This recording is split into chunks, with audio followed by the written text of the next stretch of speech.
If any of you were truly offended by Tosh.0's video that my buddy Sai showed me today, I would like to inform you that there is no need to do such a thing. Tosh.0 has been known to jump on the bandwagon for making fun of things too late. Plus, he never really explicitly made fun of bronies. He more made fun of the clop section of the fandom. Not only that, Tosh.0 has been well known to exaggerate every little detail of what it is. Plus, he is a shock comedian. Now, I personally do like Tosh.0. I think he's funny. Even after what I saw, I still think he's funny because, hey, what he said isn't true. It isn't true.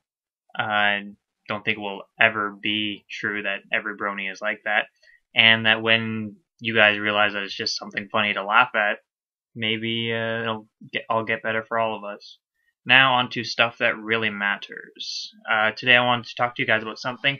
I showed up to my English class today, 8 in the morning, to see my name on the board in big block letters. Now, turns out I had an oral assignment due that I had no idea about. So I showed up to class. In the 5-minute time frame, I had to write a speech that was going to give an oral report to the class about. So I wrote a quick report on social deviance. Now, I aced it in the 5-minute span I wrote it, and I was supposed to present for 5 minutes, so I pulled some magic stuff out of my rear end, but it got me thinking, and as everything I do usually has me thinking, I started thinking about the brony community, and after reading something I'm going to link below, I read this thing, and it's a report someone did on the brony fandom, and they did it compared to, like, I think they took like a huge number of bronies and then some number of anti-bronies, and they did this whole research thing. And I'm going to say right off the bat that I did not read all of it. I apologize. I'm actually going to get on to that later. But inspiration strikes at odd times. Sometimes you have to just go with it and then come back. And I understand how unprofessional that is, but I read the part that I need to understand. And the part I needed to understand was I was looking at the statistics. They said first for bronies versus non-bronies, introvert versus extrovert. For those of you who don't know, an introvert is someone who is takes more, like, in order to regenerate their energy throughout the day, they have to take some time and think, just kind of be with themselves, be alone. An extrovert is someone who gives their energy from being outside and being with people and hanging out with a whole bunch of people. I myself am an introvert. Pinkie Pie would be an extrovert, for example. Now, if you want an MLP example for an introvert, it would be Twilight.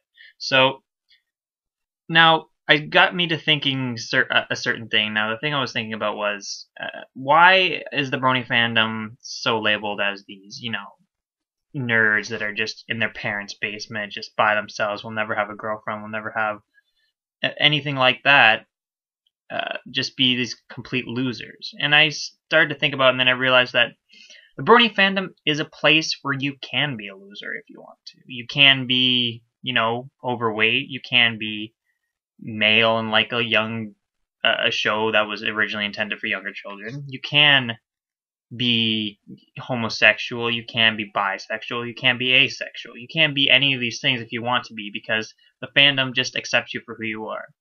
And this got me thinking too, why do people hate it?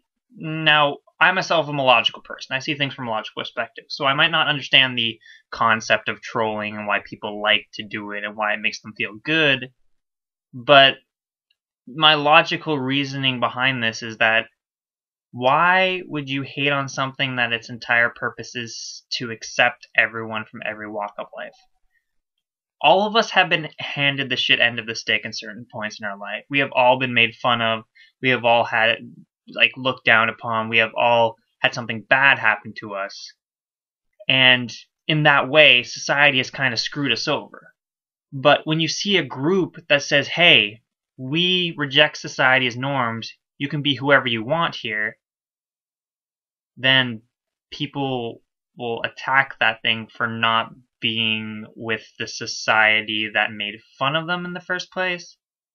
I'll give you a quick example. That'd be like if you were a slave, God forbid, but if you were a slave and your owner whipped you every day, and then you saw another owner who didn't whip their slaves and like paid them full wages, so they weren't really slaves, they were more workers.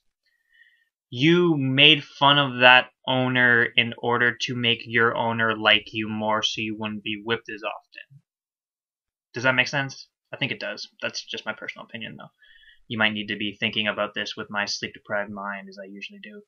But that's always kind of confused me, how people who hate on the fandom are not usually, but sometimes are people who seem to be, you know, out there on the fringes of society. People who, you know, the society would classify as nerds or geeks or different or losers or loners, things like that.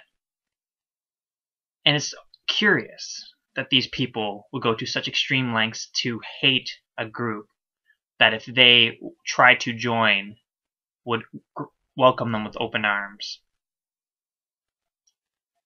A little bit shorter than usual, guys, but I just felt like I needed to get a video out there because you guys have been waiting so patiently. I'm currently working on a project with my buddy Sai, as you might have guessed, and it's been taking up a bit of my time. Plus, I have finals, so that's taking a while too.